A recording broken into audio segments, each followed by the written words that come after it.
Pemirsa, Roy Suryo CS menjalani pemeriksaan perdana setelah ditetapkan sebagai tersangka dalam kasus tudingan ijazah Joko Widodo. Pemeriksaan berlangsung selama 9 jam 20 menit. Ratusan pertanyaan pun diajukan penyidik Polda Metro Jaya kepada Roy Suryo CS.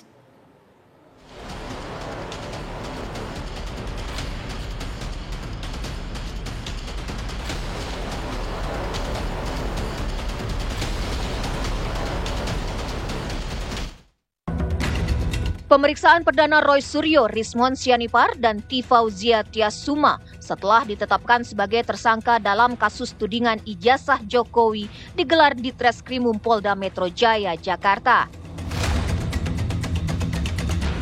Pemeriksaan ketiganya dengan didampingi tim kuasa hukum digelar pada Kamis lalu.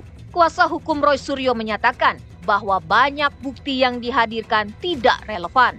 Roy Suryo pun membawa bukti tersendiri dalam pemeriksaan kali ini untuk diperlihatkan kepada penyidik. Kemudian justru ini adalah langkah kita untuk semakin menegakkan kebenaran.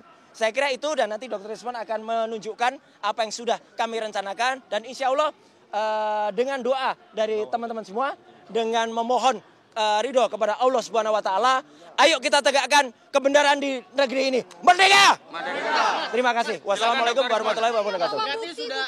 Ada, nanti buktinya kita terangkan. Tapi bawa buktinya sudah ada. Pemeriksaan terhadap Roy Suryo CS berlangsung selama 9 jam. Dalam prosesnya, penyidik mengajukan hingga ratusan pertanyaan kepada Roy Suryo CS. Daftar pertanyaan untuk tersangka RH ada 157 pertanyaan, tersangka RS 134 pertanyaan, dan tersangka TT ada 86 pertanyaan. Penyidik melaksanakan pemeriksaan dengan prinsip legalitas, prosedural, proporsional, profesional, transparan, akuntabel, efektif, dan efisien. Usai pemeriksaan, Roy Suryo CS pun tidak ditahan dan diperbolehkan kembali ke rumah masing-masing setelah penyidik menerima pengajuan ahli dan saksi yang meringankan. Adapun ahli yang diajukan berjumlah 2 orang serta 3 saksi yang meringankan akan diperiksa dalam waktu dekat. Tersangka sudah memberikan keterangannya. Setelah ini kepada ketiga tersangka kami perbolehkan untuk kembali ke rumahnya masing-masing. Kenapa demikian? Karena ketiga tersangka mengajukan ahli dan saksi yang meringankan. Tentunya dalam hal ini kami sebagai penyidik harus menjaga keseimbangan keterangan dan informasi sehingga proses penegakan hukum ini adil dan berimbang.